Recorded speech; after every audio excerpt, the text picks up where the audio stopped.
Hello students, today I have come up with the next part of your chapter S block elements from class 11 syllabus. So today I will start with the alkaline earth metals and the physical trends. I will start with the electronic configuration and the physical properties trends, but in the next video I will continue with the trends in the physical properties only. Okay, so let's start with it. So among the S block elements, the first were the alkali metals, and now it's turn for the alkaline earth metals. Okay, so alkaline earth metals starts with beryllium, magnesium. Okay, I'll write the electronic configuration on the right hand side. Beryllium, magnesium, calcium, strontium, barium, radium. So the electronic configuration of beryllium is helium 2s2, magnesium, neon 3s2, calcium, argon 4s2, strontium is krypton 5s2, barium is xenon 6s2 and radium is radon 7s2. Radium is again radioactive in nature. Okay, so look at the electronic configuration. The general electronic configuration means the general outermost electronic configuration of alkaline earth metals is Ns2, where N is the principal quantum number of the outermost energy shell. Okay, so these are the electronic configurations of the alkaline earth metals. Now I will start with the trends in the physical properties. In the trends in the physical properties, the first will be atomic and ionic radii.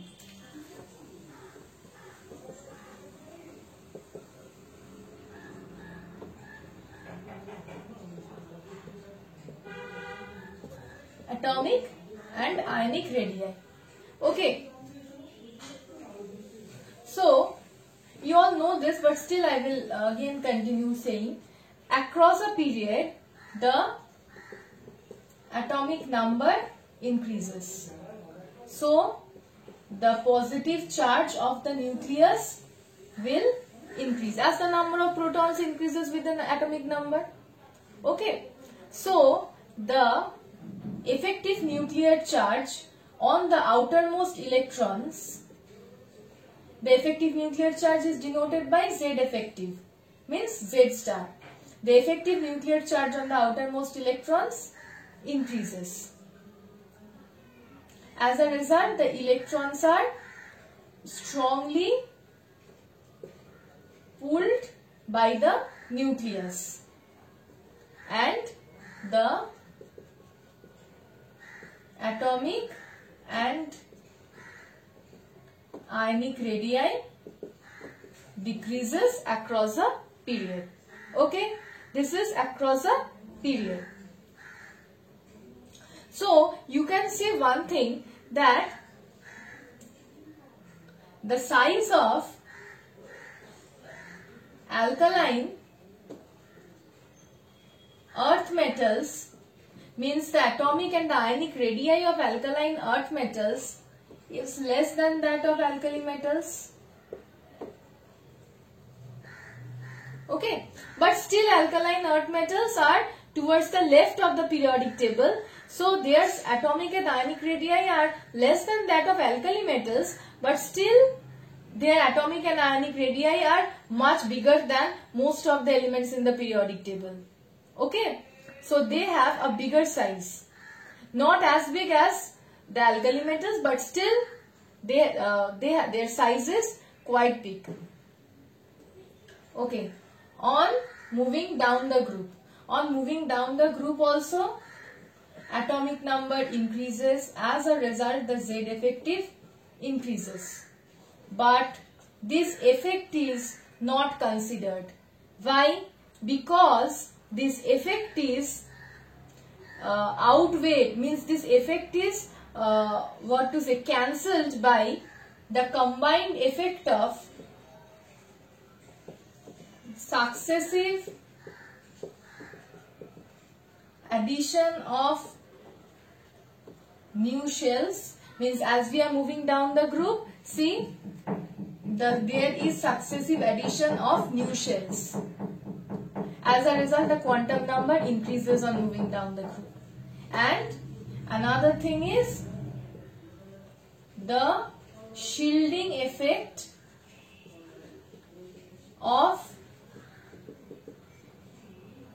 inner shells or inner electrons increases. So this combined effect outweighs the effect of increasing effective nuclear charge. So on moving down the group, the atomic and ionic radii increases.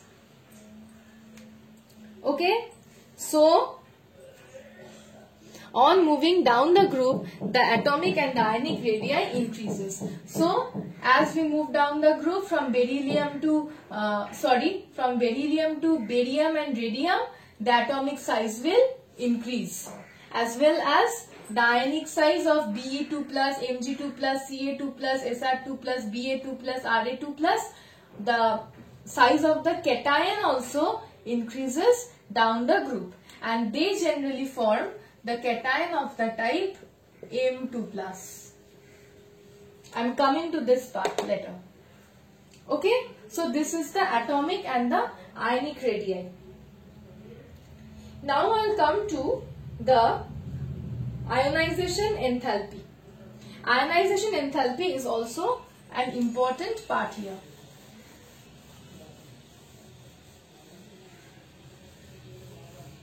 I won't erase the electronic configuration, it is highly needed. Okay. Ionization enthalpy. Okay, we all have known from the previous chapter that across a period the ionization enthalpy will increase, and down the group the ionization enthalpy will decrease. Why? Because across a period the outer electrons, as we move across a period, the outer electrons are more strongly held by the nucleus. So high amount of energy will be required to remove an electron from the outermost shell. Okay, and on moving down the group, what we know? We know that due to successive addition of new shells, the atomic radii increases, and as the atomic radii increases, what happens? The outer shells are far away from the nucleus, so the outer electrons will not experience that much high nuclear charge from the nucleus, and so they can be easily removed. So very less amount of energy will be required to remove the outermost electron. So on moving down the group, the ionization enthalpy decreases. When we are talking about ionization enthalpy, we generally talk about the first ionization enthalpy. Okay, now I'll come to that what happens to the first ionization enthalpy and the second ionization enthalpy. First, let me say one thing. Sodium is in group 1, means sodium is an alkali metal, and magnesium is in group 2. I'll show you a data and then explain one thing. Okay, the first ionization value of sodium is 496 and the first ionization value of magnesium is 737. The second ionization value of sodium is 4562 and that of magnesium is 1450. This is the first ionization value in kilojoule per mole, and this is the second ionization value again in kilojoule per mole. Now look at this. Look at the values. What we have said, that across a period the value of ionization enthalpy increases. So sodium is in group 1 and sodium is in group 1 and magnesium is in group 2. So the ionization enthalpy value of magnesium should be, the ionization enthalpy value of magnesium should be greater than that of sodium. See, first ionization value is okay. The sodium has 496 and magnesium has 737. It's okay.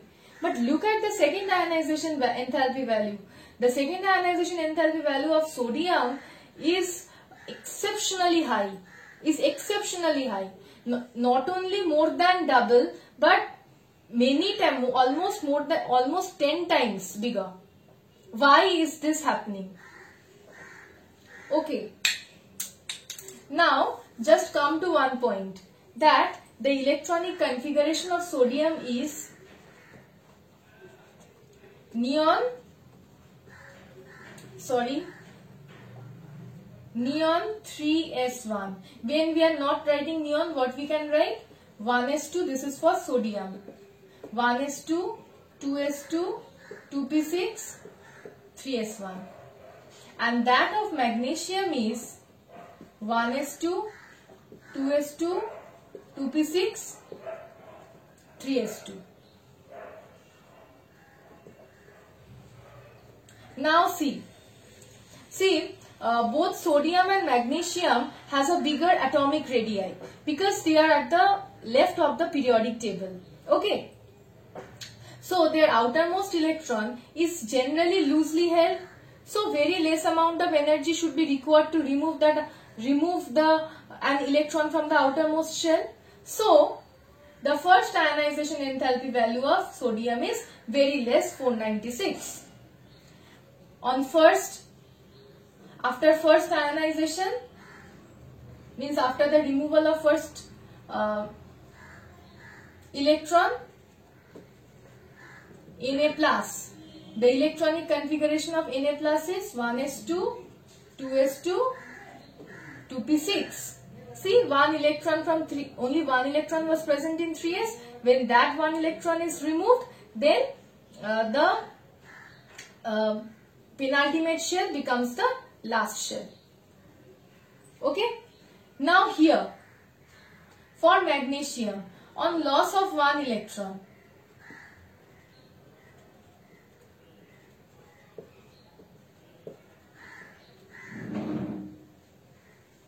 this is for magnesium plus. Now see, I have already explained that generally the second ionization enthalpy value is much greater than the first ionization enthalpy value. Why? Because it is difficult to remove an electron from the smaller sized cation. So as a result, magnesium has a greater second ionization enthalpy value as compared to the first.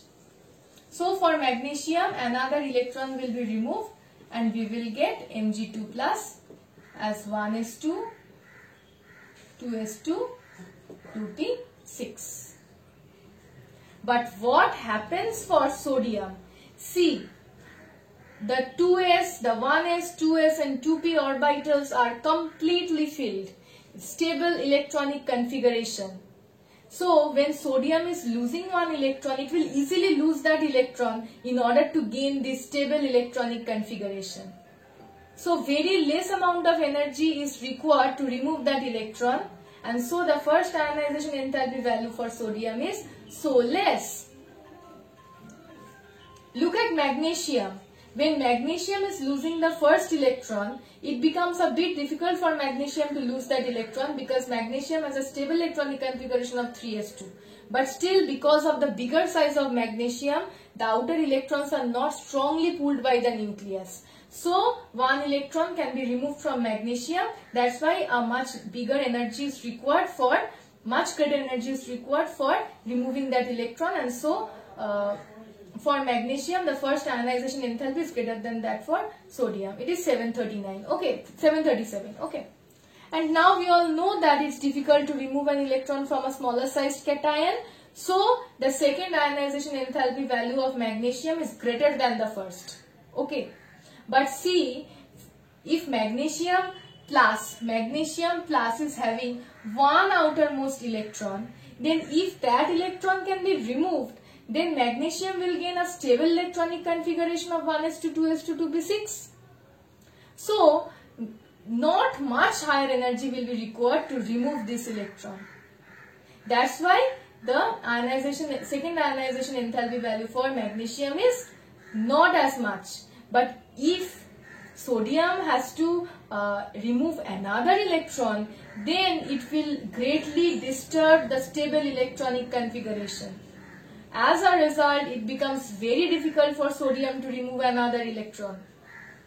So very high amount of energy will be required to remove an electron from this 2p orbital. So the second ionization enthalpy value for sodium is exceptionally high, means this does not happen. This does not occur that sodium is having a charge of Na2+. Okay? And again the case for the formation of Mg3+. Mg3+ is almost negligible. The third ionization energy for magnesium is exceptionally high. Again because of the same reason, because if another electron has to be removed from Mg2+, then it has to be removed from the completely filled 2p orbital. This does not occur. So the third ionization enthalpy value of magnesium is exceptionally high. So this is up till this in this video. In the next video, I'll continue with the physical properties.